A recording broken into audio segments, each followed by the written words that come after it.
جزاك الله. والله يا شيخ كنت أحببت دليل من أقوال الأئمة المعصومين على جواز التطبير على الإمام الحسين وضرب الزناجيل. الأئمة المعصومين أمرونا بذلك.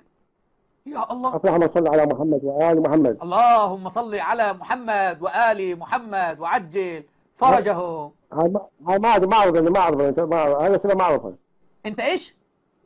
لا علم لي بهذه الأسئلة. بس أنت سيد يا سيد أحمد، أنت سيد شيعي، مين اللي لبسك العمامة دي؟ إيه؟ أنت حضرتك جدك؟ أنت لا علم لي. أمك الزهراء؟ لا علم لي في هذه الأسئلة. طيب يا شيخ عندك دليل من القرآن على تنصيب الأئمة الاثني عشر؟ يا الله.